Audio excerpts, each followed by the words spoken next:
إن الحمد لله نحمده ونستعينه ونستغفره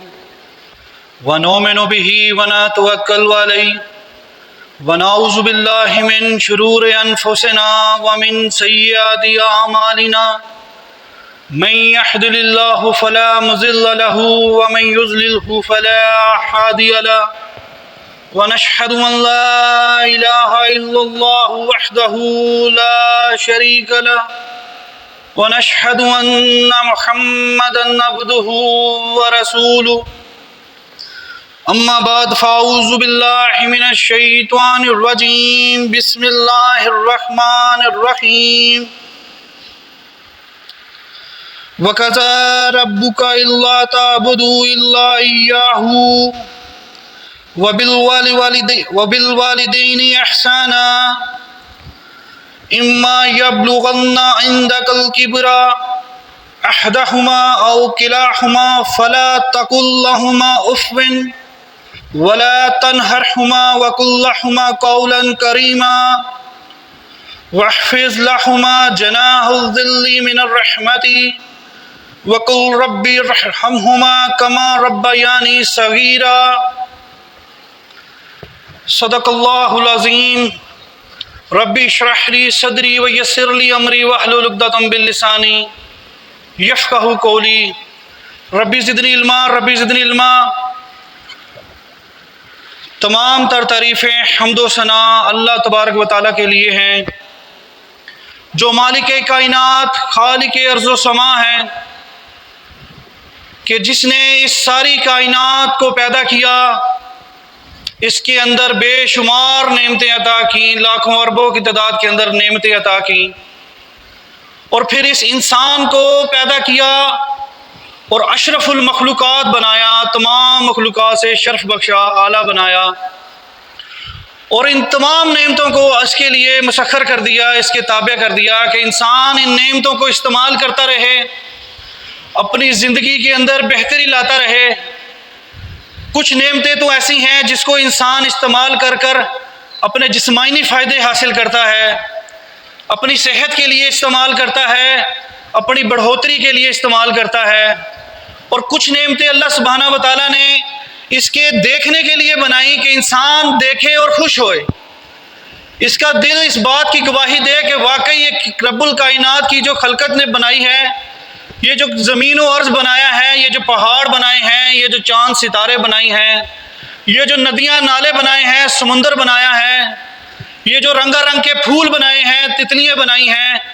یہ سب میرے خالق کی تخلیق ہے، یہ اس عظیم ذات کی تخلیق ہے کہ جو سب سے اعلیٰ ہے، جس کا ہمسر کوئی نہیں ہے، جس کا ساجی کوئی نہیں ہے۔ انسان ان نعمتوں کو دیکھ کر خوش ہوتا ہے، خوشنما نظر آتی ہیں اسے چیزیں۔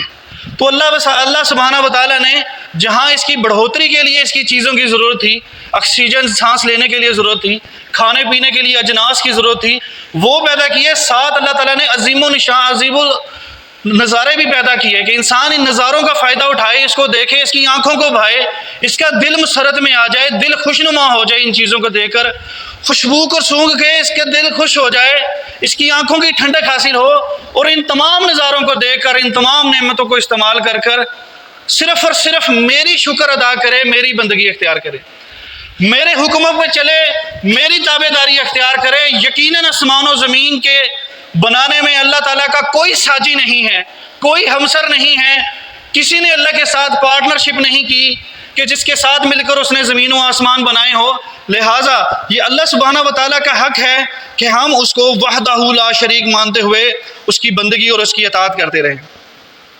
اللہ سبحانہ و تعالیٰ سورہ بنی اسرائیل سورت نمبر 17 آیت نمبر 23 کے اندر فرماتے ہیں وَقَضَىٰ رَبُّكَ، تیرے رب نے حکم دیا، تیرے رب نے ارشاد فرمایا اِلَّا تَعْبُدُوا إِلَّا إِيَّاهُ، کہ اگر تم نے بندگی کرنی ہے تو صرف میری کرنی ہے اور کسی کی نہیں کرنی، اگر تابع داری اختیار کرنی ہے تو میری کرنی ہے تابع داری اختیار، اور کسی کی تابع داری اختیار نہیں کرنی۔ عبادت صرف اس ذات کی ہوگی جس نے اسے پیدا کیا ہے اور اس کے لیے بے شمار نعمتوں کو پیدا کیا ہے۔ بے شک اس اللہ تبارک و تعالیٰ کا یہ حق ہے کہ ہم اس کی بندگی کریں، اس کی اطاعت کریں۔ دنیا کے اندر اللہ آپ دیکھتے ہیں کہ جتنے بھی مسلمان ہیں جب ان کو عبادت کا کہا جاتا ہے کہ آپ اللہ کی عبادت کریں، تو عبادت میں سب سے بڑی جو عبادت ہے جسمانی طور پر وہ نماز ہے۔ ہم نماز ادا کرتے ہیں تو کس کے لیے نماز ادا کرتے ہیں؟ اللہ سبحانہ و تعالیٰ کے لیے نماز ادا کرتے ہیں۔ ہماری یہ عبادت کس کے لیے خاص ہے؟ صرف اللہ سبحانہ و تعالیٰ کے لیے خاص ہے۔ دنیا کے اندر جتنے بھی لوگ بے شک وہ اللہ تعالیٰ کا شریک مقرر کرتے ہیں، لیکن جب ان سے کہا جائے کہ تم نماز کس کے لیے پڑھتے ہو، تو وہ کہیں گے ہم اللہ کے لیے نماز پڑھتے ہیں۔ کوئی بڑے سے بڑا مشرک بھی یہ نہیں کہے گا کہ میں یہ جو نماز پڑھ رہا ہوں یہ میں فلاں نبی کے لیے پڑھ رہا ہوں، فلاں بزرگ ہستی کے لیے پڑھ رہا ہوں، فلاں صحابی کے لیے پڑھ رہا ہوں، فلاں کسی بھی شخصیت کے لیے پڑھ رہا ہوں۔ وہ کہے گا نہیں، میں یہ جو عبادت کر رہا ہوں، یہ جو نماز ادا کر رہا ہوں، یہ صرف اپنے رب کے لیے کر رہا ہوں، صرف اللہ سبحانہ و تعالیٰ کے لیے کر رہا ہوں۔ کیوں؟ کیونکہ بندگی ہم پر اگر فرض ہے، عبادت ہم پر اگر فرض ہے، تو وہ کس کی ہے؟ صرف ایک اللہ سبحانہ و تعالیٰ کی عبادت ہم پر فرض ہے۔ اور اللہ سبحانہ و تعالیٰ نے سورہ ذاریات سورۃ نمبر 51 آیت نمبر 56 میں فرمایا وَمَا خَلَقْتُ الْجِنَّ وَإِنسَ إِلَّا لِيَعْبُدُونَ، کہ میں نے جنوں اور انسوں کو صرف اپنی عبادت کے لیے پیدا کیا ہے، اپنی بندگی کے لیے پیدا کیا ہے، کہ انسان میری نعمتوں کو استعمال کرے اور اس کے بدلے میں میرا شکر ادا کرتا رہے، میری تابع داری، میری بندگی اختیار کرتا رہے، اور وہ عبادات جو میں نے اس کے اوپر فرض کی ہیں وہ ان عبادات کو سر انجام دیتا رہے۔ اور جب ہم سمجھتے ہیں کہ ہماری نماز جو عبادت کا اہم جز ہے وہ اللہ کے علاوہ کسی اور کے لیے نہیں ہو سکتی، تو آئیں ذرا غور کریں کہ ہماری یہ نماز والی عبادت ہم کرتے کیسے ہیں۔ جب ہم اللہ اکبر کہہ کر ہاتھ باندھتے ہیں اور سورہ فاتحہ میں الحمدللہ رب العالمین کہتے ہیں، اللہ تبارک و تعالیٰ کی حمد بیان کرتے ہیں، تو اس کا مطلب یہ ہے کہ وہ ذات جس کے آگے سر جھکا کر ہاتھ باندھ کر تعریف کی جائے، ایسی ذات صرف اللہ سبحانہ و تعالیٰ کی ہو سکتی ہے، اس کے علاوہ کسی اور کی ذات نہیں ہو سکتی، کیونکہ یہ نماز کا جز ہے۔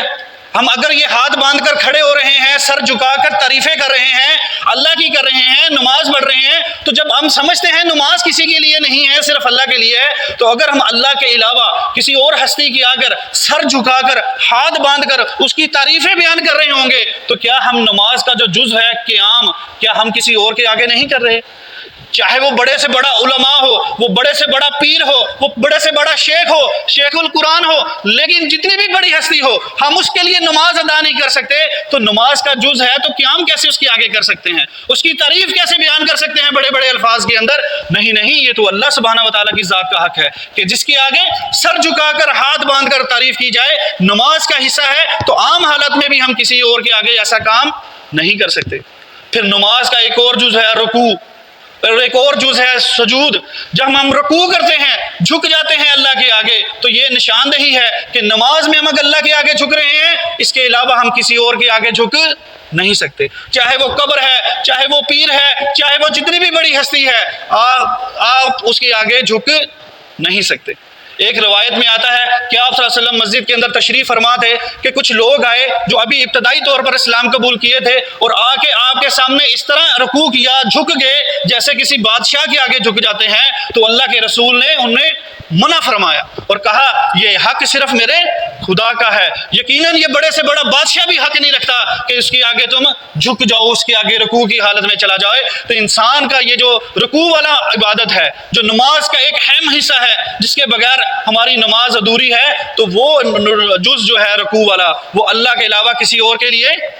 نہیں ہو سکتا۔ اسی طریقے سے نماز کا ایک اور جز ہے، وہ ہے سجدہ۔ اللہ کے آگے اپنی پیشانی لگا دینا، ماتھا ٹیک دینا، یہ سجدہ اللہ کے علاوہ کسی اور کے لیے نہیں ہو سکتا، کیونکہ ہم سمجھتے ہیں نماز اللہ کے لیے ہے، اللہ کے علاوہ کسی اور کے لیے نماز نہیں پڑھی جا سکتی، تو نماز کا جو جز ہے سجدہ، وہ بھی کسی اور کے لیے نہیں کیا جا سکتا۔ اگر انسان جتنے سی بڑی اپنی بڑی سے بڑی مخلوقات کو سمجھے کہ یہ بہت ہی اعلیٰ ہے، بہت ہی مرتبے میں بلند ہے، چاہے وہ نبی کیوں نہ ہو، نبی کے آگے سجدہ کرنے سے بھی اللہ تعالیٰ نے منع فرمایا ہے کہ اے انسان تو نے سجدہ کرنا ہے تو صرف مجھے کرنا ہے، میرے علاوہ کسی کو سجدہ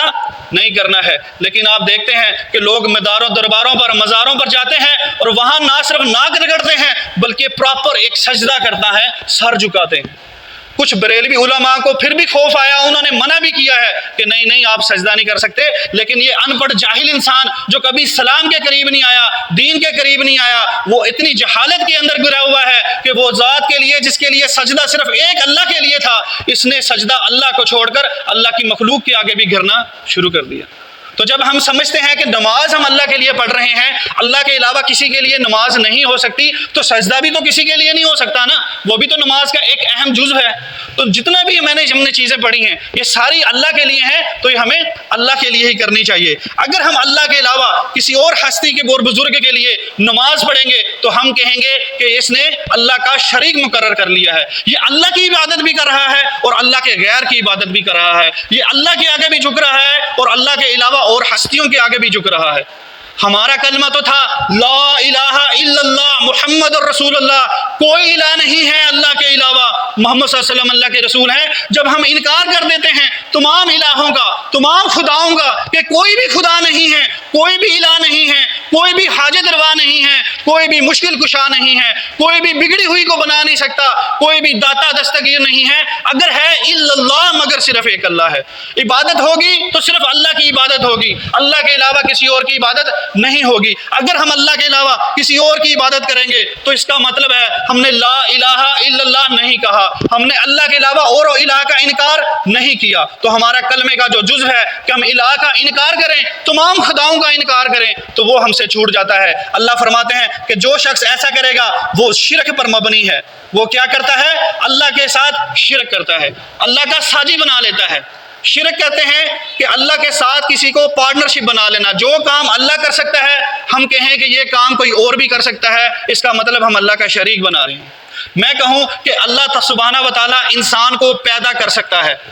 اولاد کو پیدا کر سکتا ہے، اولاد دینے والا اللہ ہے۔ اگر کوئی کہے اللہ کے علاوہ فلاں ہستی بھی اولاد دے سکتی ہے تو اس کا مطلب ہے ہم نے اللہ کا شریک مقرر کر دیا۔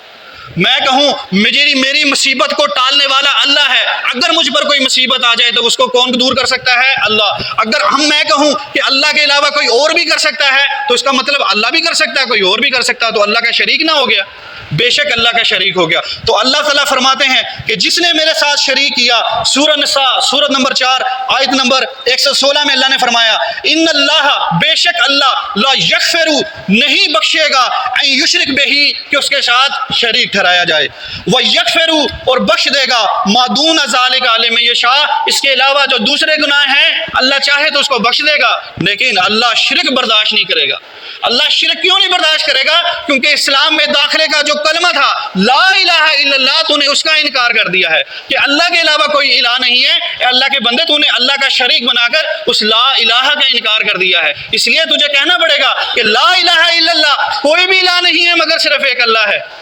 اللہ کے علاوہ کسی کے اندر پاور نہیں ہے کہ وہ تجھے اولاد دے سکے، کسی کے اندر پاور نہیں ہے کہ تجھے مصیبت تیری ٹال سکے، کسی کے اندر پاور نہیں ہے تیری حاجات کو پوری کر سکے، کسی کے اندر پاور نہیں ہے کہ تجھے دنیا کے اندر کامرانی عطا کر سکے، کامیابی عطا کر سکے، کسی کے اندر پاور نہیں ہے۔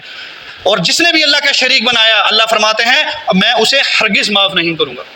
ایک اور آیات سورہ المائدہ سورت نمبر 5 آیت نمبر 72 کے اندر اللہ فرماتے ہیں انہ من یشرک باللہ، بے شک جس نے اللہ کے ساتھ شریک ٹھہرایا، فقد، پس تحقیق، حرم اللہ علیہ الجنہ، اللہ نے اس پر جنت حرام کر دی، وما النار، وہ آگ کے اندر جائے گا، وما للظالمین من انصار، اور ظالموں کا کوئی مددگار نہیں ہے۔ اللہ فرماتا ہے جس نے میرے ساتھ شریک ٹھہرا دیا اس پر میں نے جنت حرام کر دی، وہ جنت میں نہیں جائے گا، وما النار، وہ آگ کے اندر جائے گا، وما للظالمین من انصار، اور ظالموں کا کوئی مددگار نہیں ہوتا۔ تو یہ شرک اتنا بڑا ظلم ہے کہ انسان اگر کر لے تو وہ جنت میں نہیں جا سکتا، بلکہ کیا ہو جائے گا؟ جہنمی قرار دے دیا جائے گا۔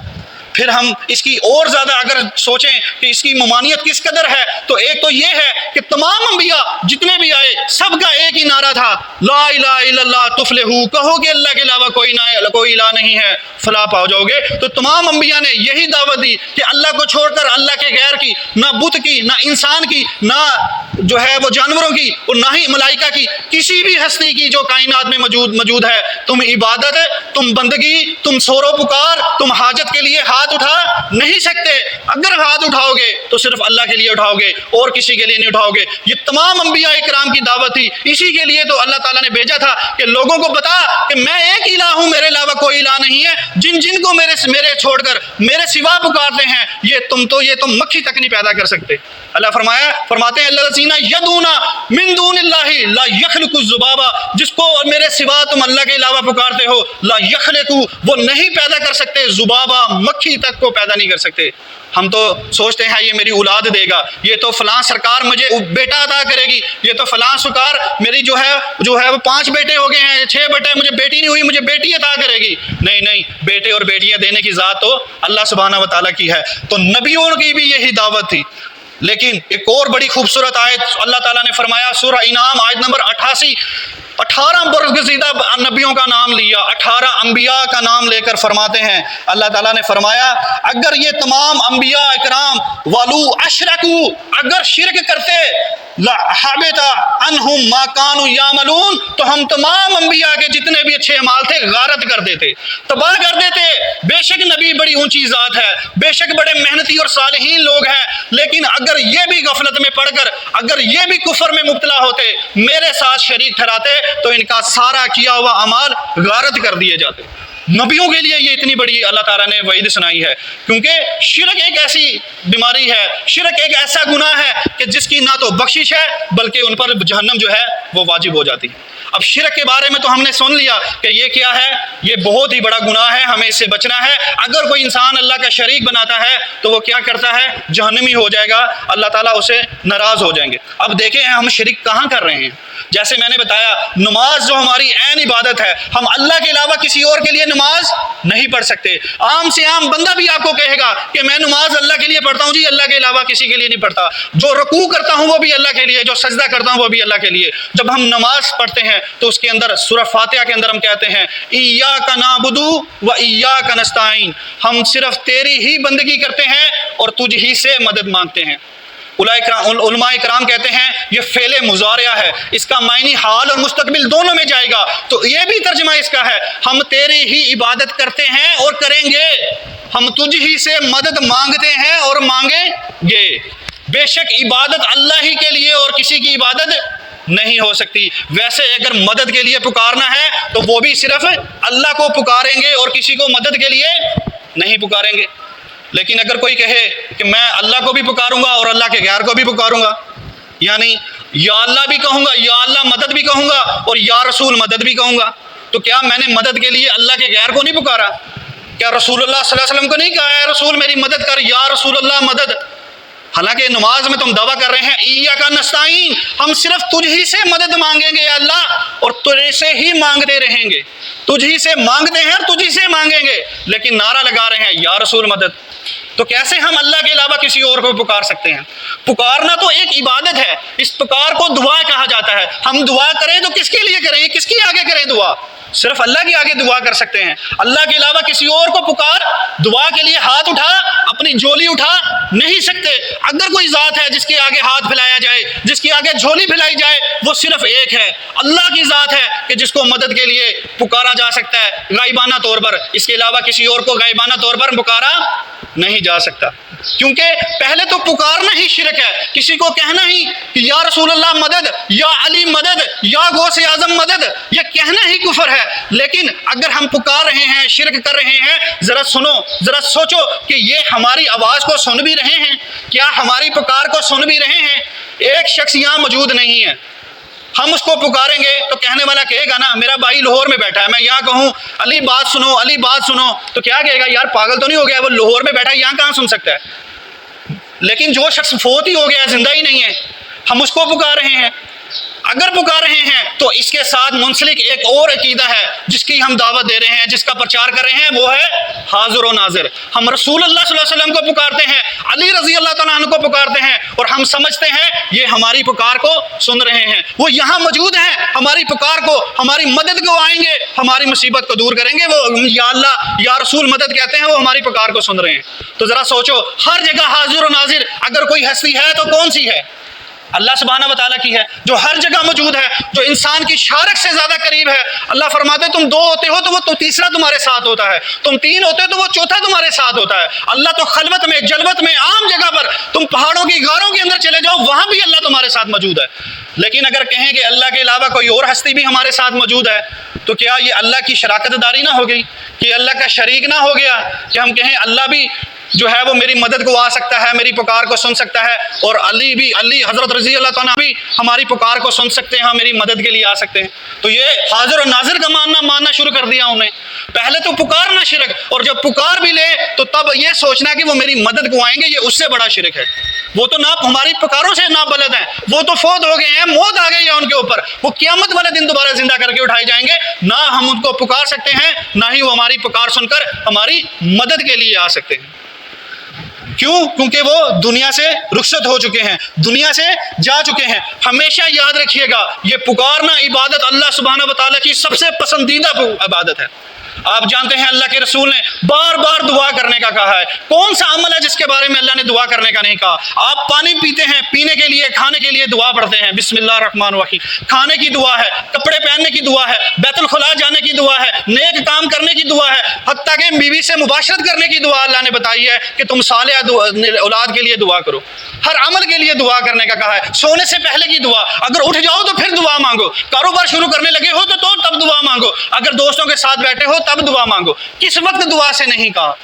اللہ تو کہتا ہے میرا بندہ مجھے پکارتا رہے، مجھ سے دعائیں کرتا رہے، میری فریاد کرتا رہے تو میں اس کی فریاد کو سنوں، اس کی فریاد کو پورا کروں۔ اللہ تو چاہتا ہے۔ اللہ تعالیٰ فرماتے ہیں سورہ بقرہ آیت نمبر 184 کے اندر اللہ تعالیٰ کہتے ہیں وَإِذَا، اور جب سالکا میرے سوال کریں یا نبی، جب یہ لوگ تجھ سے سوال کریں میرے بارے میں فَإِنِّي قریب، تو تو کہو کہ میں تو قریب ہوں۔ جب میرے بندے میرے بارے میں سوال کریں تو آپ کہو کہ اللہ تو تیرے قریب ہے۔ وَإِذَا سَأَلَكَ عِبَادِي عَنِّي فَإِنِّي قَرِيبٌ أُجِيبُ دعوت الدُّعَاءِ إِذَا دَعَانِ، کون ہے جو تمہاری دعاؤں کو سنتا ہے؟ فَلْيَسْتَجِيبُوا لِي يُؤْمِنُوا بِي لَعَلَّهُمْ يُرْشِدُونَ، تو تمہیں چاہیے کہ میری عبادت کرو، مجھے سے صرف دعا مانگو، اس لیے کہ اللہ جو ہے وہ تمہاری دعاؤں کو، تمہاری مدد کے لیے آ سکتا ہے۔ تمہاری دعاؤں کو قبول کرنے والا اگر ہے تو صرف کون ہے؟ اللہ ہے۔ پھر اللہ تعالیٰ فرماتے ہیں ایک اور سورہ نمل آیت نمبر 63 میں اللہ فرماتے ہیں ام یجیب مضطرًا اذا دعان ویکشف السوء، بھلا کون ہے جو مصیبت میں گرے ہوئے شخص کی دعاؤں کو قبول کرتا ہے اور اس سے اس کی برائی کو، اس کی پریشانی کو، اس کی تکلیف کو دور کرتے ہیں۔ وَيَجْعَلُ خُلَفَاءَ الْأَرْضِ، اور زمین میں اس کو خلیفہ بناتا ہے۔ اللہم اللہ، کہ اللہ کے علاوہ کوئی اور الہ ہے جو دعاؤں کو سنے، جو تیری تکلیف کو دور کر سکے، تیری پکار کو سن کر تیری مدد کے لیے آ سکے؟ تیری بیماری ہے، تجھے بخار ہے، تجھے پسینہ آ گیا ہے، تیرے ہارٹ کا مسئلہ ہے، بی پی کا مسئلہ ہے، تجھے اور گردوں کا مسئلہ بن گیا ہے، کتنا بھی تجھے تکلیف آ رہی ہے، کیا کوئی اور ہے جو تیری اس تکلیف کو سن کر پورا کر سکے؟ الہم اللہ، کیا اللہ کے علاوہ کوئی اور ہے؟ قلیل ما تذکرون، بے شک تم کم غور و فکر کرتے۔ تو اللہ فرماتے ہیں میرے علاوہ نہ تو کوئی دعاؤں کو سن سکتا ہے، نہ کوئی پکار کو سن سکتا ہے، نہ کوئی فریاد کو سن کر اس کو پوری کر سکتا ہے۔ اللہ تعالیٰ فرماتے ہیں سورہ المومن سورہ نمبر 40 آیت نمبر 60 کے اندر وَقَالَ رَبُّكَ، اور تیرے رب نے کہا ادعونی، مجھے پکارو، استجب لکم، میں تمہاری پکار کا جواب دوں گا، میں تمہاری پکار کو قبول کروں گا، مجھے پکارو۔ ان الذین یستکبرون، بے شک جو لوگ تکبر کی بنا پر ان عباداتی، مجھے نہیں پکارتے، میری عبادت جو پکارنے کی ہے وہ نہیں کرتے، سیدخلون جہنم داخرین، ہم اس کو جہنم کے اندر داخل کریں گے۔ اللہ فرماتے ہیں جو مجھے نہیں پکارتے، مصیبت کے اندر لوگوں کے گھروں کے اوپر جاتے ہیں، ایم پی کا دروازہ کھٹکھٹاتے ہیں، لوگوں کے اندر بھکاری بن جاتے ہیں، مجھے نہیں پکارتے مصیبت کے اندر، اللہ فرماتا ہے ایسے لوگوں کو میں جہنم کے اندر داخل کروں گا۔ تجھے تو چاہیے تھا پکار کے لیے میرے پاس آتا، تجھے تو چاہیے تھا جب تیری کوئی صورت نظر نہیں آتی تھی تو میں صورتیں نکالنے والا ہوں، تیری بگڑی ہوئی کو بنانے والا میں ہوں۔ یہاں تو کہتے ہیں فلاں ہستی جو ہے میری بگڑی ہوئی کو بنائے گی، فلاں ہستی مجھے مشکل سے نکالے گی، علی رضی اللہ تعالیٰ میرے مشکل کشاں ہیں۔ نہیں اللہ کے بندو، اگر ہم اللہ کے علاوہ کسی اور کو مشکل کشا کہیں گے تو اس کا مطلب ہم شرک کر رہے ہیں، ہم جہنم میں جانے والا کر رہے ہیں۔ ہم نے اگر پکارنا ہے، یہ پکار یقین جانو، میں نے جیسے پہلے کہا سب سے بڑی عبادتوں میں عبادت ہے۔ آپ صلی اللہ علیہ وسلم کی حدیث ہے، آپ صلی اللہ علیہ وسلم نے فرمایا الدعاء مخ العبادہ، دعا عبادت تو ہے، سب سے بڑی عبادت اگر وہ ہے تو وہ کیا ہے؟ پکارنا۔ جب انسان بے بس ہوتا ہے، چارپائی پہ لیٹا ہوا ہوتا ہے، پانی اٹھ تک کر نہیں پی سکتا، تو صرف ایک ہستی اس کے ساتھ جڑی ہوتی ہے، وہ ہے اس کے اللہ تعالیٰ کی، جس نے اس کو تخلیق کیا، جو اس کی سانسوں کو دے رہا ہے، جو اس کی ضرورتوں کو پوری کرتا ہے۔ وہ ہستی اس کے قریب ہوتی ہے کہ یہ میرا بندہ کب مجھے پکارے، میں اس کی پکار کو سن کر اس کی تکلیف کو دور کروں، کب مجھے پکارے میں اس کی پکار کو سن کر اس کی تکلیف کو دور کروں، بندہ مجھے پکارے میں اس کی پکار کو پورا کروں۔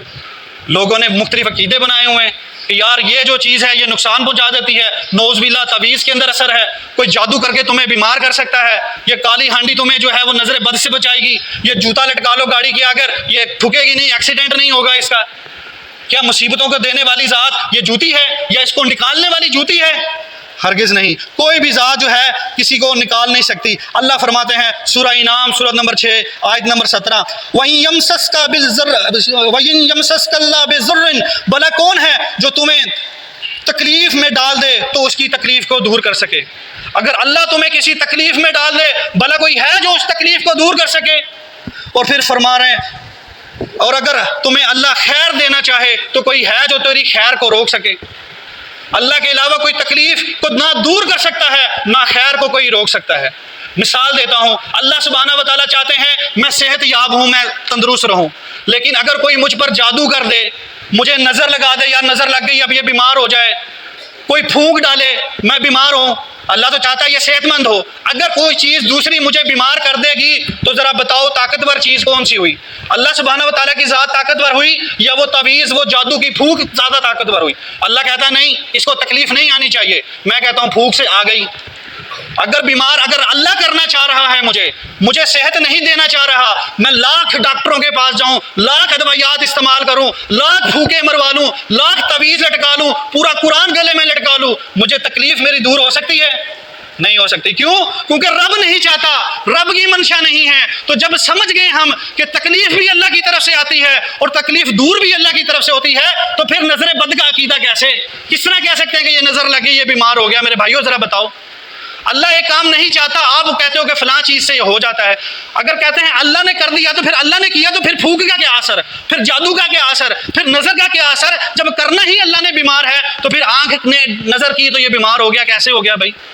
پھر لوگ چیلنج کرتے ہیں ذرا جاؤ بارڈروں کے اوپر جائیں، نظر لگائیں اور مخالف فوج کو جو ہے وہ نشت و نبود کر دیں، پڑے جادو پھونکے ماریں، پتہ لگے گا نہیں ایسا نہیں ہو سکتا میرے بھائی۔ تو پھر یہ کیسا عقیدہ لگاتے ہیں؟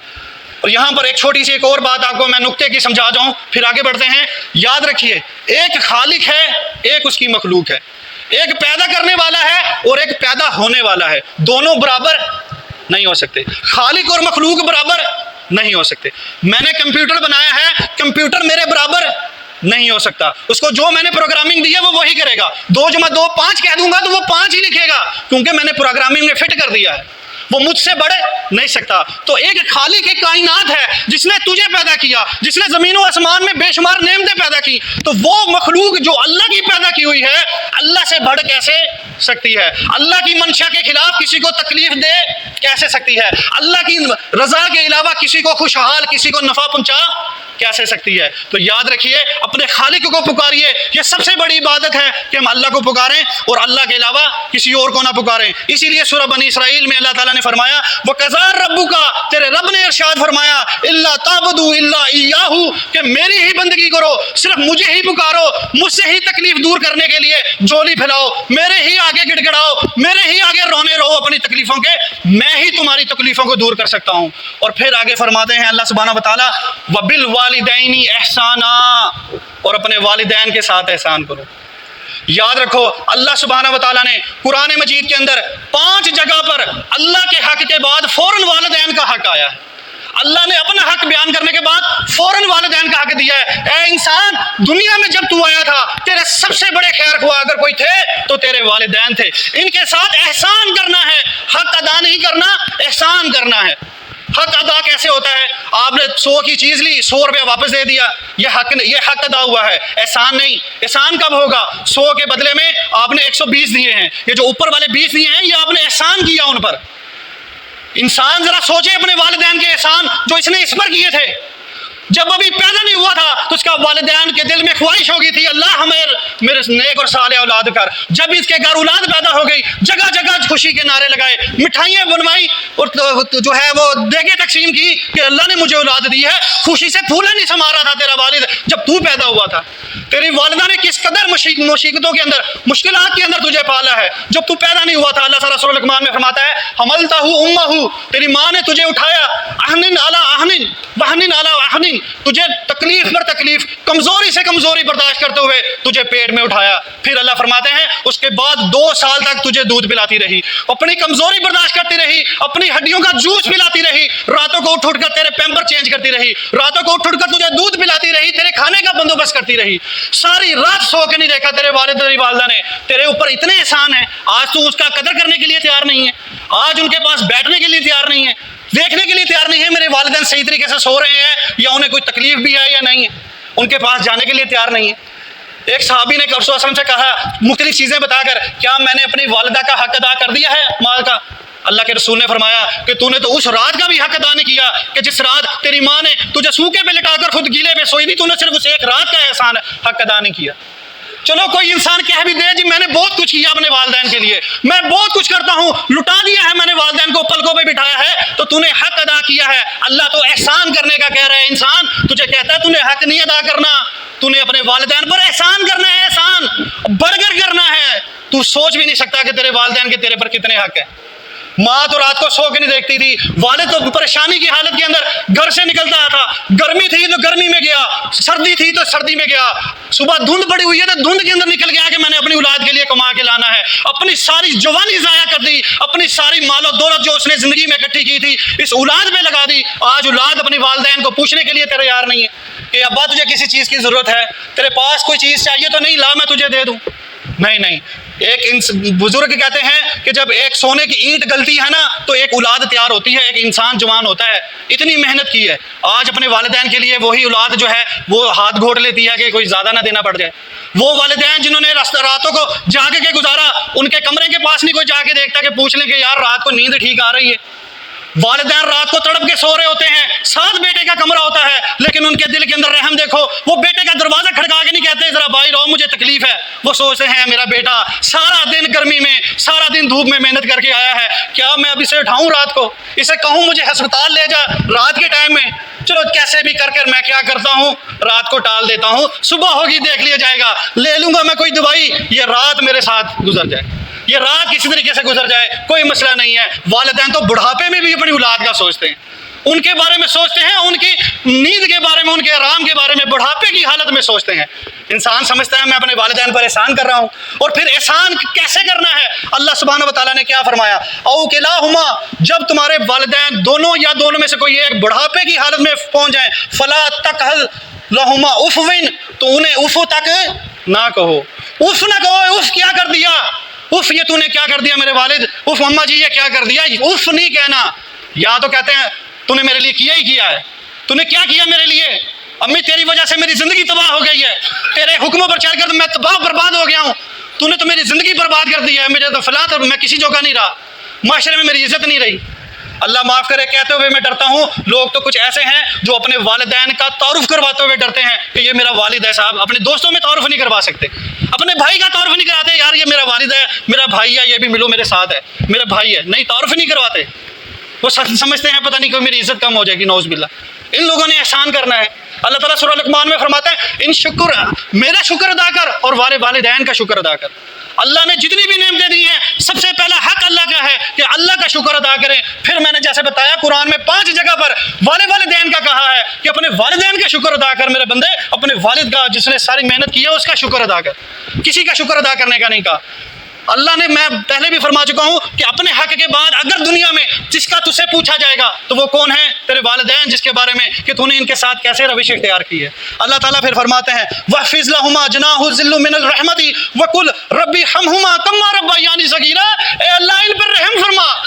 ان پر رحم فرما میرے رب، میرے والدین پر رحم فرما جس نے مجھے بچپن میں تکلیف پر تکلیف برداشت کر کے مجھے پالا، یا اللہ ان پر رحم فرما، ان پر کرم کر، آج بزرگی ہے، آج یہ پاؤں سے چل نہیں سکتے، آج ان کو پکڑنے کے لیے سہارے کی ضرورت ہے، یہ خود واش روم نہیں جا سکتے، ان کو دوائیوں کی ضرورت ہے، اے اللہ ان پر رحم فرما، ان کی تکلیف دور کر، ان کی پریشانی دور کر، اے اللہ ان کی پریشانی دور کر۔